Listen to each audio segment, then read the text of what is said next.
Well, howdy diddly dandy there, chums. 'Tis I, Captain of the Steves, and today, chums, for you guys, in the viewerverse, I've got all the abandoned lore text. Yes, I grabbed this from the wiki, and I've thrown it into a text-to-speech editor, and thrown up a text overlay for you, so here you go, I'm going to hit on up the lore. I hope you like the delivery.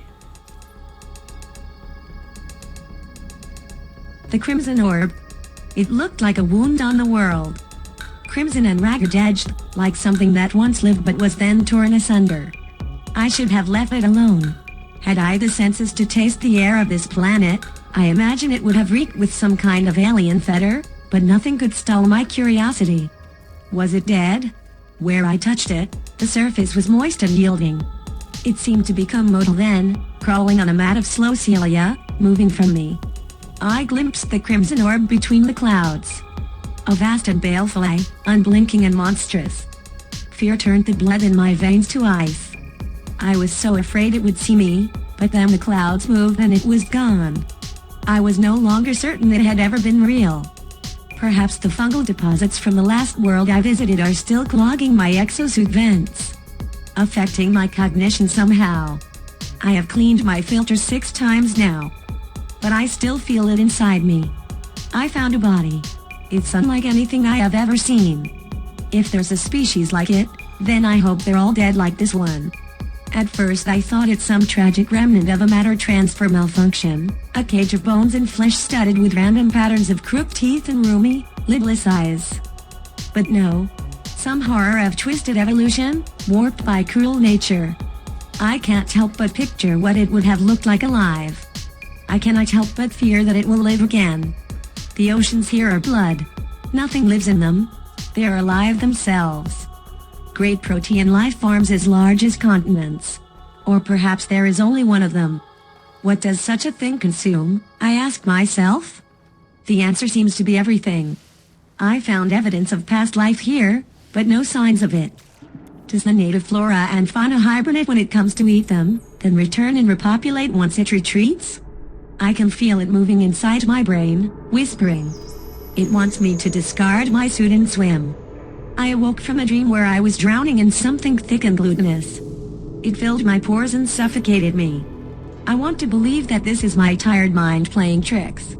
I have been so long without deep sleep. The crimson sphere shimmers at the corner of my eye whenever I try to rest. I cannot comprehend how it tracks my spore from world to world. Or is it that I am following it? The orb cannot be in all places at once. That cannot be. Is this what we become? At each turn on my journey I find only more to taint my spirit and my flesh. The faint moths erupt around me when my back is turned. I hear them chattering and spitting. Sometimes they scream sounds that may be words. Perhaps my name. I haven't removed my exosuit in many cycles. I'm afraid to look at my own skin.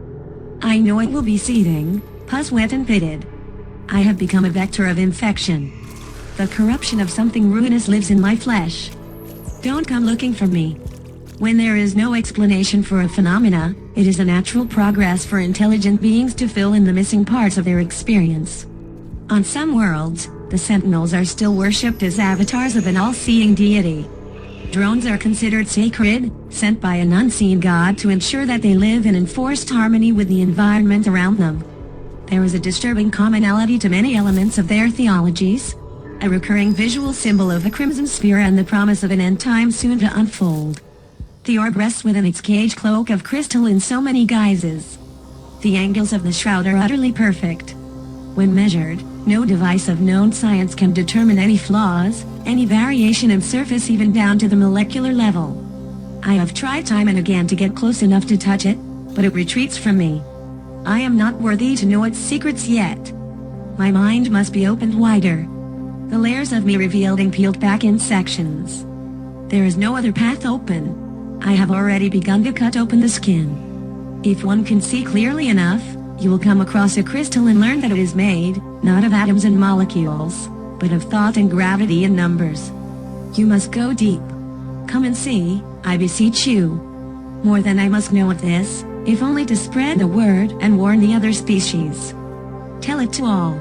Write it in every language you know, etch it in stone, scream it in song but never be silent. I tell you, I have seen what lies beneath the surface of everything. The brittle grit of reality crumbles. The Sentinels. What are the Sentinels? They appear on countless worlds without summons or warning. They traverse the galaxy unopposed and enforce their will upon every sentient being they encounter. Who made them? Who gave them the will to police the stars and demand that we bow to their silent rules? The goal of the experiment was to learn the answers to these questions. It began on an uncharted world beneath a blue-white sun, far from the axis of civilization. The first drone screamed when it was cut open. Where do the Sentinels come from? No ships are ever seen arriving to deposit them, yet we know they have spatial drives and can appear on any planet. Do they build themselves from resources on the worlds that they infest? Like a mechanoid virus, drawing on the host body to metastasize new matter? Korvax science speaks of metals in their makeup that should not exist in our age of the universe. No one has ever seen them build.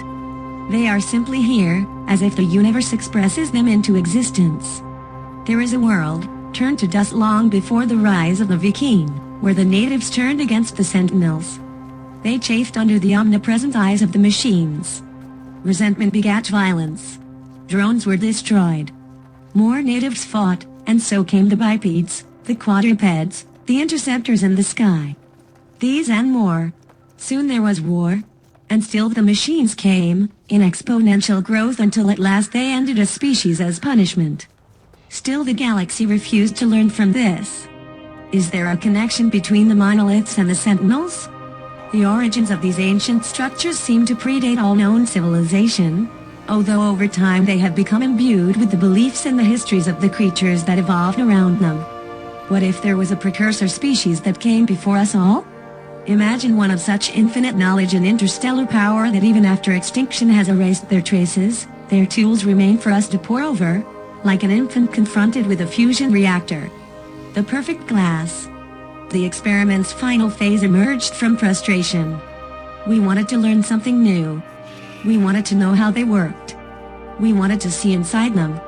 An untested dimensional warping process was used, one we believed would allow us to capture a drone intact. We would cage it, keep it docile. It was our error to believe we could. The machines co-opted the warp tech and turned it upon us. In the horror of it all, our flesh was merged with their metal. Our questions were finally answered. There is a world in the great void where all things are made of razors and glass. Pity anything of simple, soft flesh that goes there. The glass is thirsty. It is brittle and crystalline, and so very beautiful to behold, but it must drink.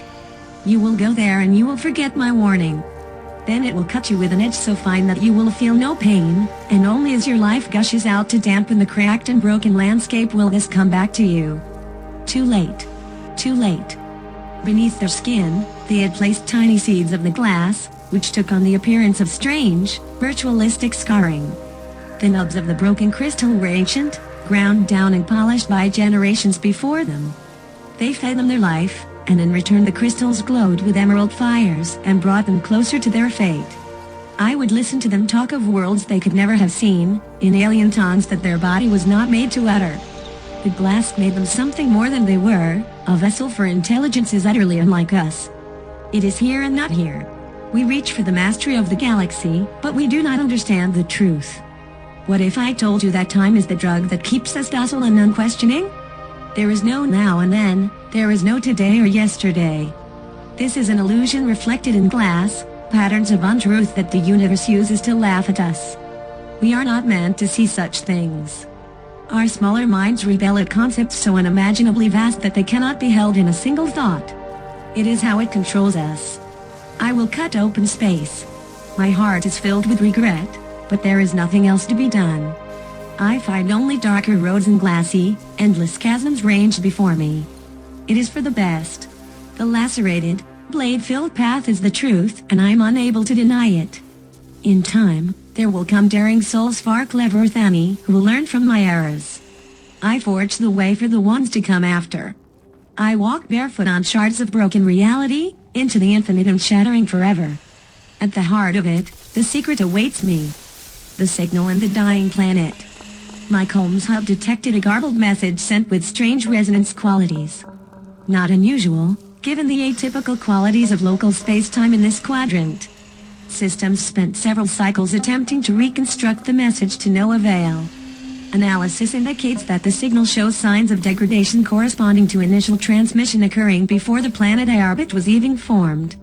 And yet my name is spoken clearly amid a static and distortion. I traded with a Corvax entity I met on Ectolic. The Sentient offered refined rods of chrysonite as part payment for various star mapping datums recorded by my ship's sensor modules. In the process it encountered the anomalous message I detected several cycles ago. I dismissed the signal as a chance event, a random coalescence of interference that happened to resemble a spoken voice.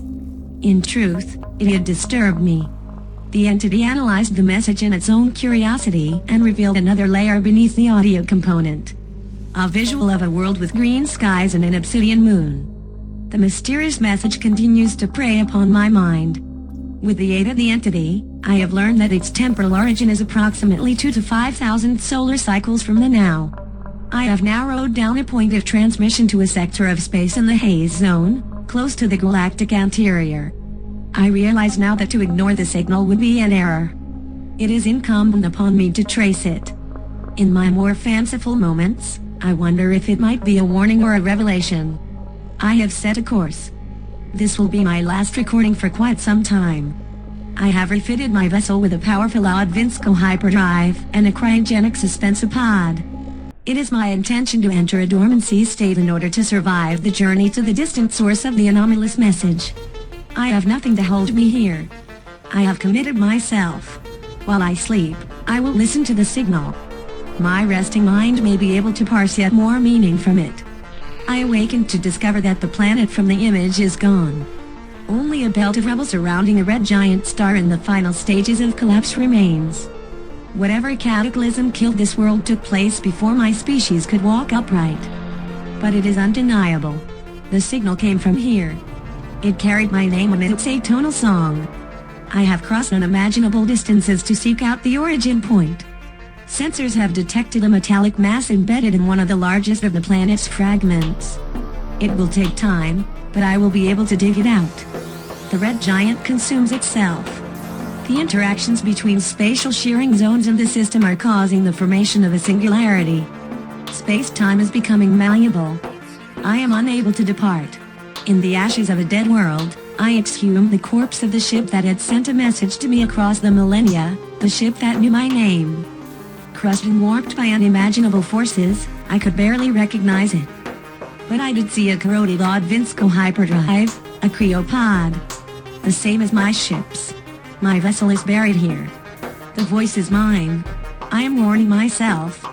Well, chums, that was tantalising lore, wasn't it? What an awesome little bit of story synopsis. I hope there's things inside of that lore that might come into iteration during 2023 in way of updates, because I would love to visit the Realm of Glass, I guess I would, and also the mention of a first race before all others. That was pretty darn frickin' epic. And living frickin' oceans, what the fudge? There's a lot to be digested there, people in the viewerverse. Sound off in the comments what tantalised you the most. Till next time, goodbye, and goodbye again.